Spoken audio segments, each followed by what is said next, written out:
Chapter 5. The Man is Cain. In a small bookstore, they found 3 old magazines with stories about Carlos. Bought them and returned to the hotel. Minutes passed as they read, and then Marie sat up straight. "It's here," she said, with fear in her face and her voice. "Listen. It is believed that Carlos and his soldiers commonly punish people by shooting them in the throat, leaving them to die in terrible pain. The punishment is for disloyalty or a refusal to give information." Marie stopped, unable to continue. "He refused to tell them about me, and he was killed for it." She stared at Bourne. "But you knew about the gunshot in the throat. You said it." "I said it. I knew it. I don't know how. Am I one of Carlos's soldiers? Did I break the code of silence or loyalty? Is that how—" "Stop!" Marie shouted. "You are you. Don't take that away from me." "Test me," Bourne said unhappily. "Take another of these magazine stories about Carlos and give me names from it. Let's see if I can tell you anything." Marie looked at him, then picked up another magazine and looked through it. "Beirut," she said. "Embassy," he answered. "CIA chief shot in the street, $300,000. Her voice shaking, Marie continued. "Novgorod?" "A Russian training school for spies. He spent time there." "Tehran?" "8 killings, $2 million. "Paris," Marie said quickly. "All contracts are agreed in Paris." "What contracts? Whose contracts?" "The contracts. Killings. Carlos's." "Carlos? Then they're his contracts, his killings, not yours." "But I know all this without reading the stories." "What are you trying to tell me?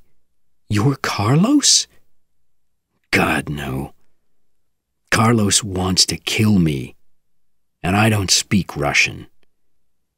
The only explanation is that I was with him and I left him. That's why I know too much about him to live." Marie thought about it. "There's a problem with that," she said slowly. "Why haven't you just taken the money, all that money, and gone somewhere safe? Why don't we do that now?" "Stop it," Bourne cried. "I can't run. I have to know." Marie took him in her arms. "I know, and I want to help you."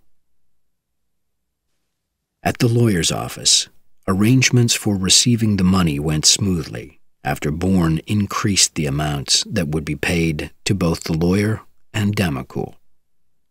A messenger would carry the money from the bank in a leather case at 2:30 that afternoon and meet Bourne at 3 on a bridge over the River Seine.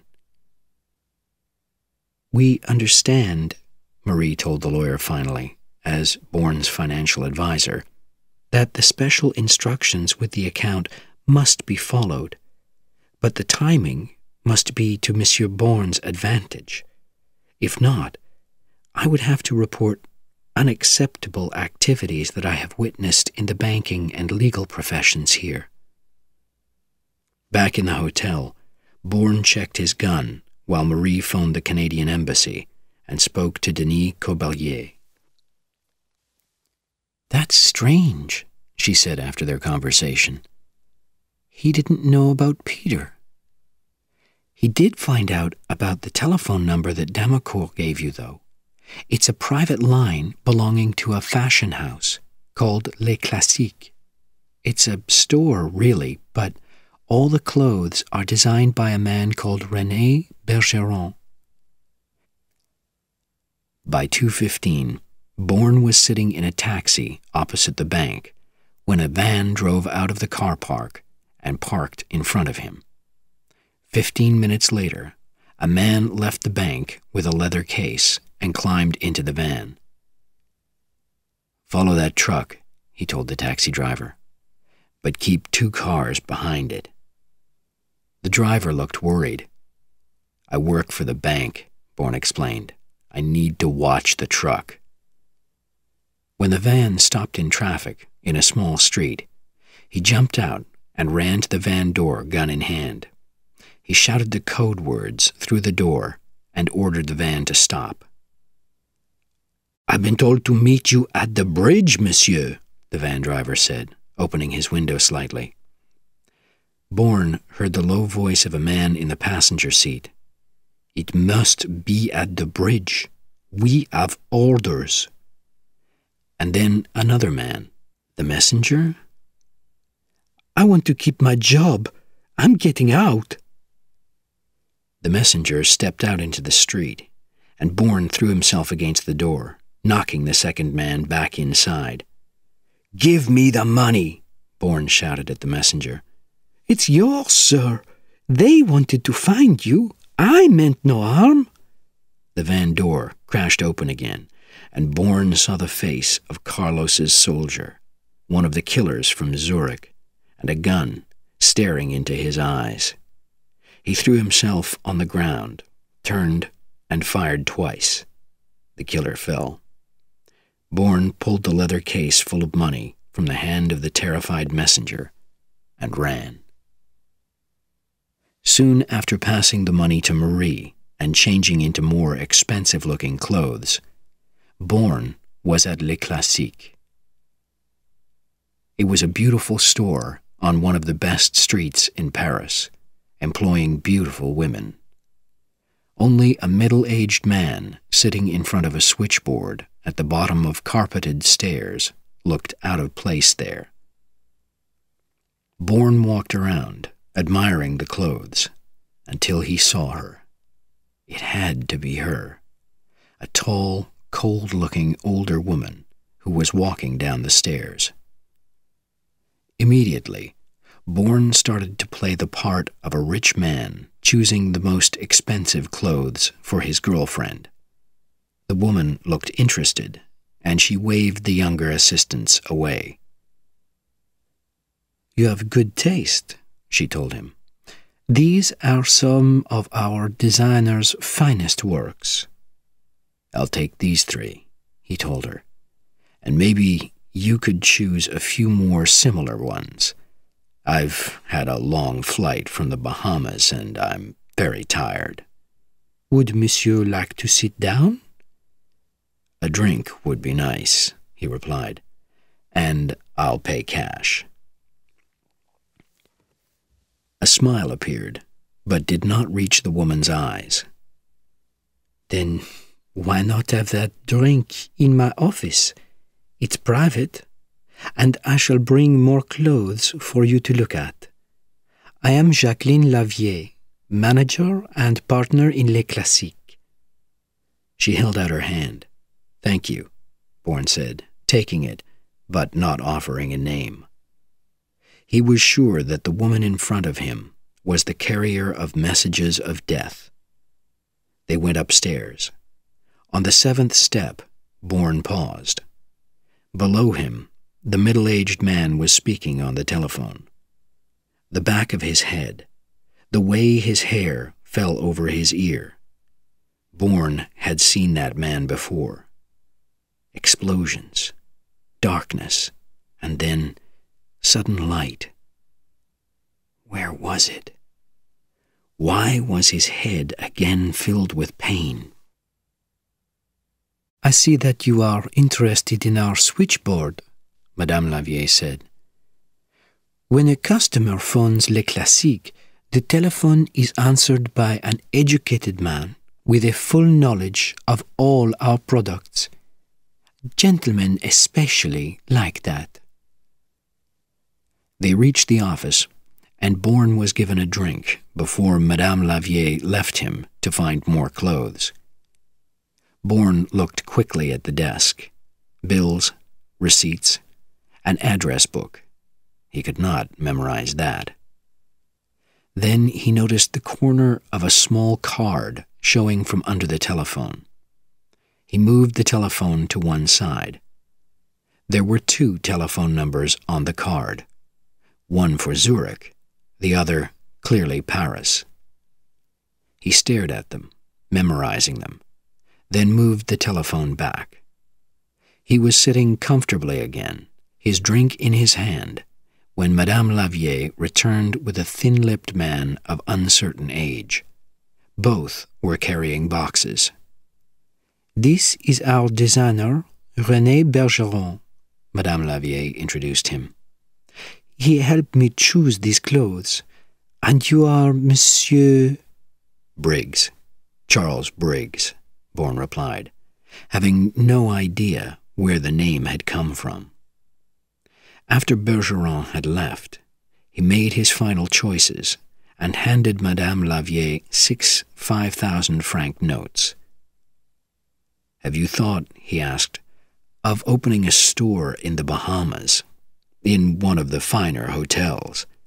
I have contacts there, of course, and might even be prepared to put some of my own money into the business." Seeing Madame Lavier's interest, he continued, "I'm only in Paris for one evening, but would you like to have dinner?" She thought about it. "I think I could be free," she said. As they walked back downstairs, the man at the switchboard was taking a break from calls. Enough, the man thought. It was not many years since people were taking calls for him, sitting at the switchboards of his companies in Saigon and in the communications room of his house by the Mekong River in Vietnam. He looked up and noticed the customer on the stairs. His heart stopped as he stared in disbelief. Oh my God! It was him. From the living, dying terrors of thousands of kilometers away, the ghost who was a killer. It was him. He watched as the customer opened the doors for Jacqueline Lavier and waved to stop a taxi. Oh God! She was going with him. He raced upstairs and into Bergeron's office. Bergeron looked up in surprise. That man with Jacqueline, who is he? Probably the American, a man called Briggs. Where did they go? She left with him? She's always been a wise woman. Find them. He'll kill her. What? It's him. That man is Cain. Far away from Paris, in Washington, D.C., a group of 4 high-level officials and a politician were also discussing Cain.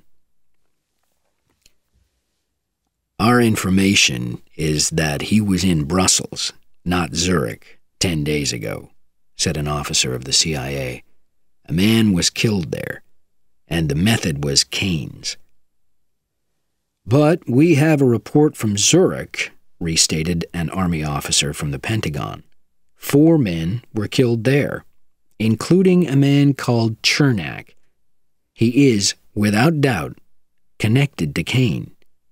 Cain used him for payments for his kills.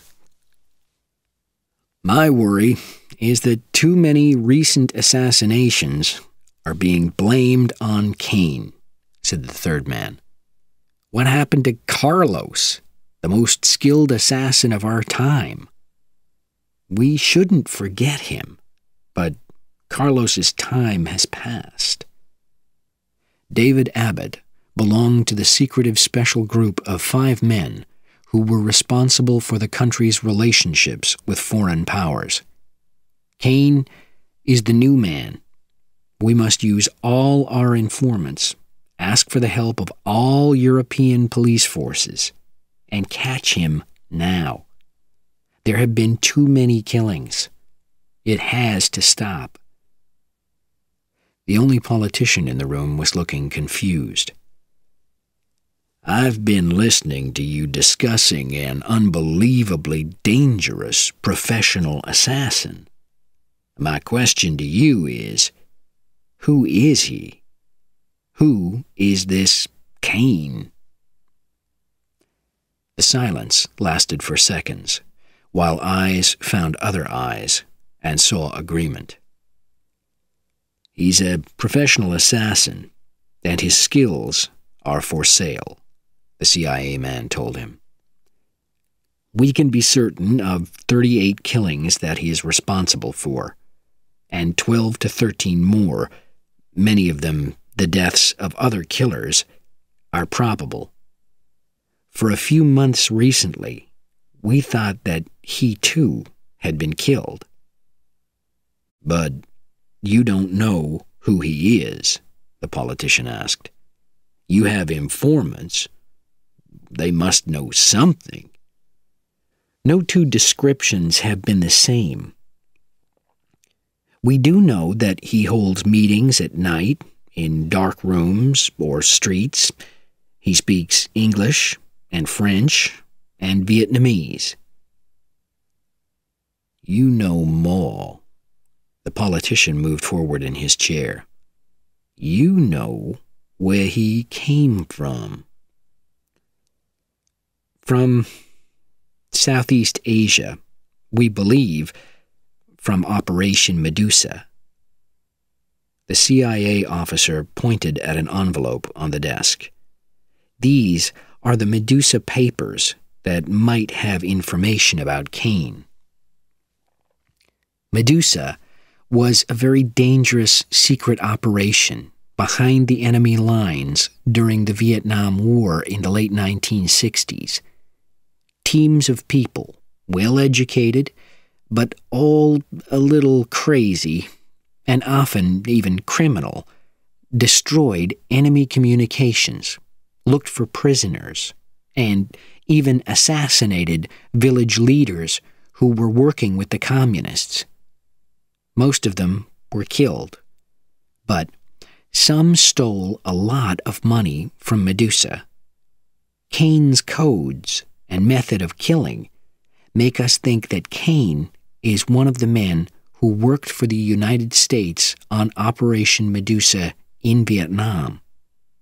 So, his identity is in those papers.